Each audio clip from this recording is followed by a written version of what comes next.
So, a recruiter reached out to me about this really plum position, Director of Developer Relations at OpenAI.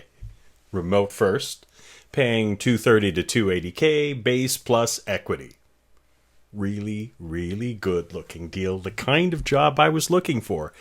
And I bought it for about half a minute. Then I got suspicious, so I started asking questions, and that's when I found out that this guy wasn't real, the job wasn't real.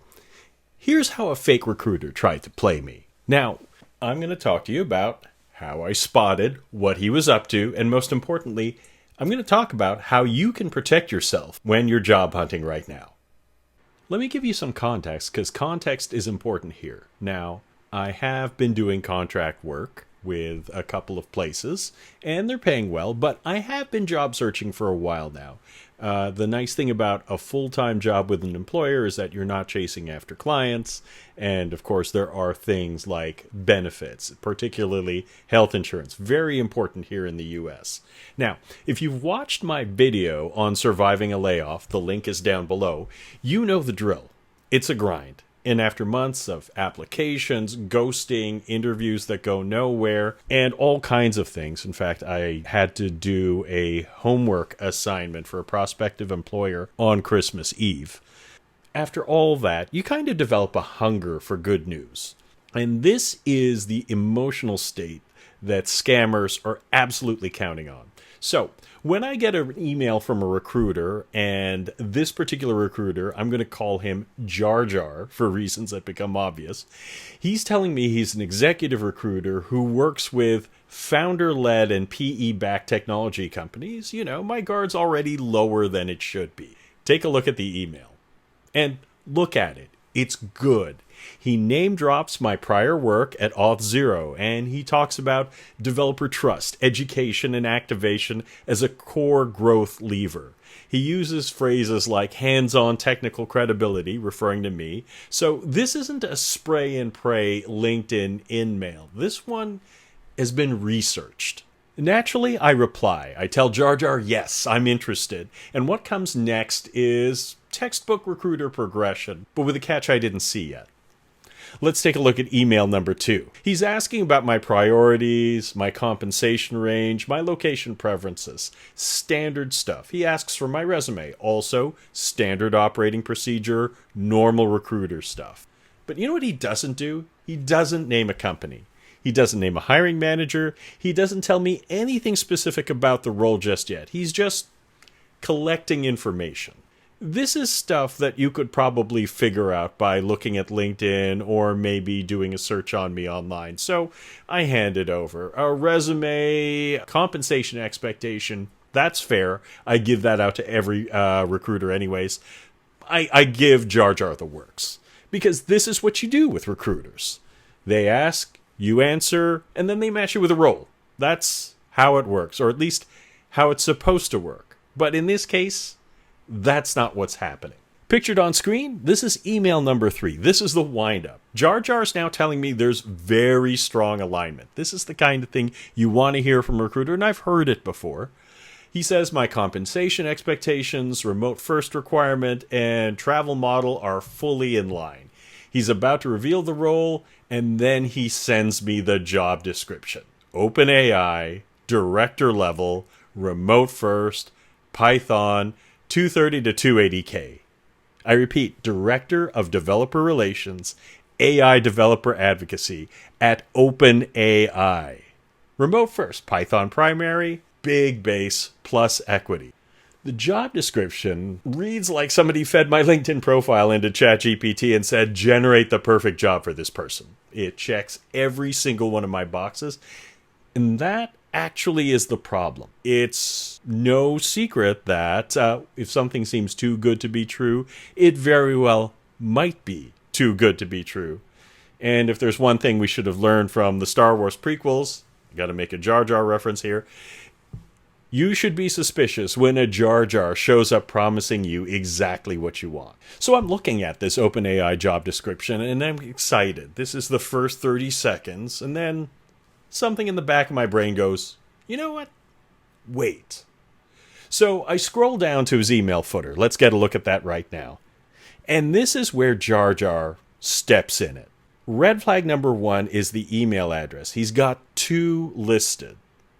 One of them's a Gmail address, and I'm not talking about a name at gmail.com. It's one of those long email addresses with Gmail at the end that says the good usernames were taken. The other is a domain belonging to a real company, but it's a Canadian career coaching firm, not an executive search agency based in Dallas.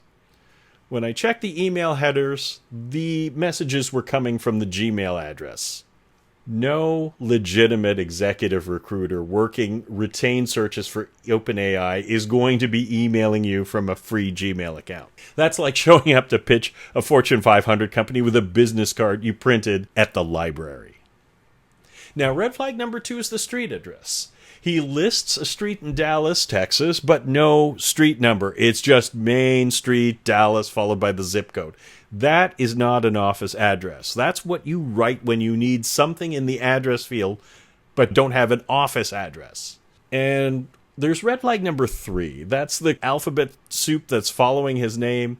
5 certifications crammed into a footer. Now, a lot of people do this on LinkedIn to seem impressive, but most professional recruiters will keep it to 2 or 3 of the official recruiter titles, those 3 or 4 letter initials. I don't even know what they mean, but when I see them, I go, oh yeah, that's right, some kind of recruiter credential. But a whole 5 or 6 of them, that's a warning sign. That means that somebody is trying a little too hard to impress you. And then finally, there's red flag number 4, and that was Jar Jar's LinkedIn profile. It exists, I checked, but it's quiet. No posts in the past couple of years. No visible engagement. No recommendations from clients or candidates. Just enough to say, hey, I exist, sort of. And for a recruiter whose job is to be noisy on the behalf of clients and candidates, this is a bad sign. Now at this point I figure, you know what, let's confirm my suspicions. So I decide to give Jar Jar a test. I sent back an email with these 3 simple questions that a legitimate recruiter should be able to answer. And these 3 questions are: 1, who's your contact at OpenAI? 2, is this a retained or contingency search? And 3, what's your relationship with OpenAI? These are all completely normal questions. Any real recruiter should be able to answer them because they would be proud of that relationship. In response to that email, I got radio silence for over a day. For a recruiter that is trying to place a director position, that's not typical. Normally, you want to respond as quickly as possible, so I decided to follow up, and eventually I got a response back to my questions. Well, actually, a non-response. Jar Jar did not answer any of my questions. He just gave me this long spiel, you can see it on screen, ending with this meaningless phrase, "We move decisively and position to win." I repeat, we move decisively and position to win. It's a spectacular sentence. It's the kind of thing you expect a football coach to say in the locker room when it's halftime and you're down 2 touchdowns. But in this case, it conveys exactly 0 information. He answered none of my questions, not one. Instead, he just dumped or slopped a wall of text about how he's advancing my resume to the hiring team and leveraging relationships. It's all vapor. I'm beginning to think Jar Jar not a real recruiter. So at this point, I'm about 95% sure this is a scam. Jar Jar, though, hasn't asked me for anything yet. And this is making me wonder. The emails are suspicious, the red flags are everywhere, but there's no smoking gun as of yet. He's just building a relationship, earning trust, trying to say the right things. There's a setup, but I'm just going, where's the payoff? So I decide, let's wait. Finally, a couple of days later, the email arrives. This email. Jar Jar's writing to tell me that OpenAI's hiring team has reviewed my profile and they are, quote, quote, extremely impressed, and they want to move me to first round interviews early next week. This sounds like great news, right? Except there's a catch. Before I can interview, I need to submit, and I'm not making any of this up, 3 documents. And here are the 3 documents. Number 1 is an executive impact matrix, described as a comprehensive metrics-driven summary that must align with ICIMS and QR matrix evaluation standards. Now, ICIMS is a real applicant tracking system, but QR matrix evaluation standards is not a thing. I've been in tech for about 15 plus years. I've never heard of this. You have never heard of this. In fact, I asked a recruiter friend, and she has never heard of this. This does not exist. Jar Jar made it up, and he made it sound just technical enough that somebody in a hurry might not stop to Google it. All right. The second document is a technical leadership competency assessment, which Jar Jar described as a structured assessment designed for ATS compatibility to systematically evaluate technical credibility and strategic influence. Again, no company asks for this. Not OpenAI, not Anthropic, not Google, not the Galactic Senate, nobody. This is not part of any hiring process anywhere on Earth or in the known galaxy. Basically, it's a word salad thing. It sounds impressive. It sounds scary. And that's the point. And I'm going to get to it in just a moment. But first, I need to talk about document number 3, which is a cross-functional influence and initiative report. Okay, and the requirements for that are structured metrics, diagrams, initiative outcomes to demonstrate executive-level strategic impact. It's like he chopped up a business process book and then just threw it in a bucket and picked out random pieces of paper and then strung them together. So we're talking about 3 completely fictitious documents loaded with made-up jargon that no real company has ever required from a job candidate. And there's a time limit as well. Jar Jar has specified that these 3 documents are required by OpenAI within 48 hours because, of course, there's a deadline. Urgency is a scammer's best friend. They want to rush you. They want to get you excited and concerned. And the idea is that the time constraint, heightened emotions means that you're not going to be thinking too much about what's going on. And they want that. But here's the best part. Here's where the mask fell off completely. After describing these 3 imaginary documents, Jar Jar writes, and I'm going to read this exactly as written.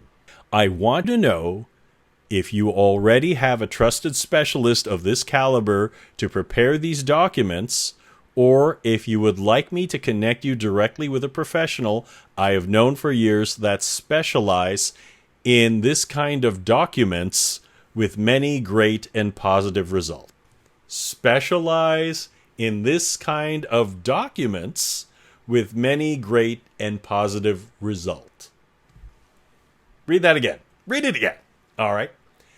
Up until this moment, every single email from Jar Jar has been written in flawless, polished, corporate English. Perfect grammar, perfect structure, the kind of writing an LLM will produce when you prompt it carefully.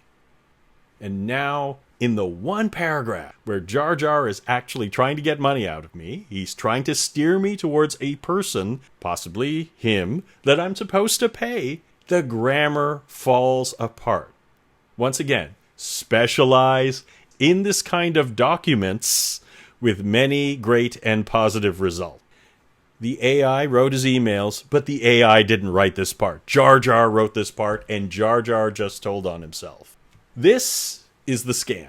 Every email, every compliment, every perfectly crafted paragraph about developer trust and activation was all a runway to get me to this moment, and that is paying a quote-quote specialist, who is almost certainly Jar Jar himself or an accomplice, to prepare 3 fictional documents for a job that doesn't exist at a company that never contacted him. It's a document preparation fee scam, and it would have cost me, had I fallen for it, hundreds, maybe thousands of dollars. Now, you might think this is where the story ends. The scam is exposed, the mask is off, Jar Jar stepped in it, we all had a laugh, and now we move on to the life lessons. But no, Jar Jar had one more gift, and that one more gift happened when I didn't respond to the document preparation email. So he followed up, and the follow-up email says, and once again, a direct quote, "I'm still looking forward to hearing from you soon. Let me know how you would like to proceed and find attached your candidacy candidate review." That is not a phrase that exists in any HR department on this planet or in the known galaxy. But it came with an attachment, a document that Jar Jar clearly intended to add urgency and legitimacy to the scan. So, here it is.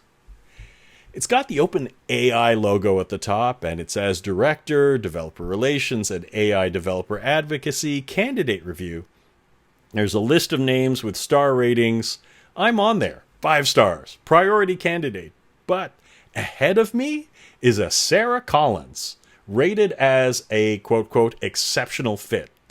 Just enough competition to make me feel like I need to act fast, which is really absurd. No company sends a candidate a document showing other candidate names and ratings. That is a massive HR and privacy violation. These are obviously fake names. The whole list reads like a cast of a corporate training video. Sarah Collins, Michael Larson, Emily Chen. Nice that, there's some diversity there. David Reynolds. They all sounded like they were generated by asking an AI to produce 10 realistic American names in tech. And I know this because of what's hiding in the bottom right corner of the document. Take a look. It says ChatGPT. Jar Jar forgot to remove the watermark on this thing. He just created a fake OpenAI internal hiring document using OpenAI's own product. And just totally forgot that it watermarks that stuff to prevent this kind of scam from happening in the first place. So, let me say this one more time for the people in the back. He is pretending to recruit for OpenAI. He faked an OpenAI internal document. He used ChatGPT to make it, and he left the ChatGPT watermark on it. This is like forging a painting and then leaving your How to Forge Paintings textbook in the frame.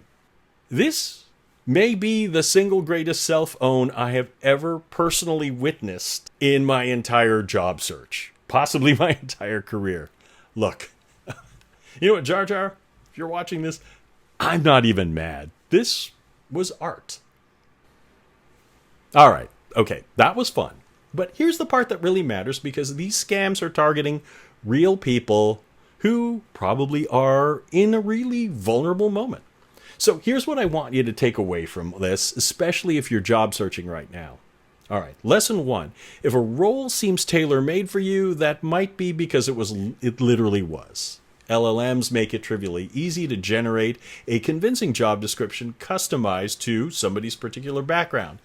If a job description checks every single one of your boxes, apply some extra scrutiny. Lesson number 2, watch the information flow. A legitimate recruiter gives you information: company name, hiring manager, search terms. A scammer collects information: your resume, your salary expectations, your availability, while giving you nothing concrete in return. If the information is only flowing in one direction, that could be a problem. Lesson 3, check the email headers, check the footer.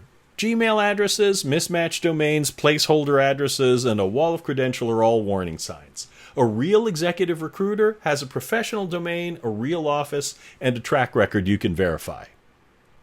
Lesson 4, ask the 3 magic questions. Who's your contact at the company? Is this retained or contingency? What's your formal relationship with the hiring organization? Now, a real recruiter will be able to answer these without blinking. A fake one will dodge them or disappear entirely. Lesson 5. No legitimate employer requires you to pay for documents to be interviewed.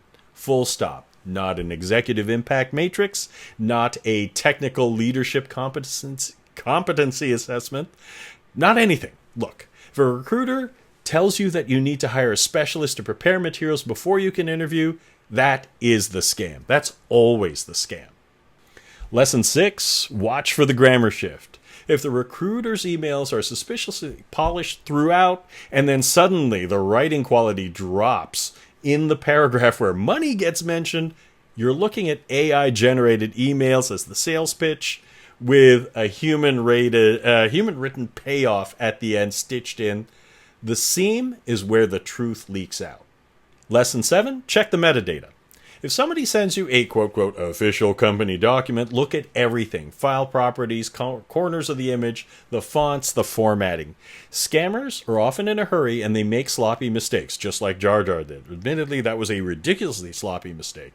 Sometimes they literally leave the watermark of the tool they use to fake the document.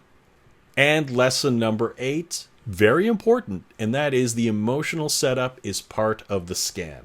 Flattery, validation, the sense that somebody finally sees what you're worth. When you've been job hunting for months, that feels incredible. It is an amazing feeling, and that's exactly why it works. The best time to be skeptical is when you most want to believe. Look, I bought it for about 30 seconds. Not because I'm gullible, not because I'm dumb, but because I'm human, and you know what? I've been searching for a while now, and somebody told me exactly what I wanted to hear. These things happen, these tricks work. That's why scammers use them. If it can happen to me, and I'm a tech professional who literally teaches people about AI for a living, it can happen to you. It happens to the best of us. So, if this video saved you from falling for something similar, do me a favor. Share it with somebody who's job searching right now. They need to see this more than you do. And if a recruiter ever tells you that you need to pay for an executive impact matrix to get an interview, to use a Jar Jar line, Misa suggests you run. Well, I'm Joey deVilla, and hey, thanks for watching Global Nerdies. Stay skeptical, stay sharp, and may the force be with your job search.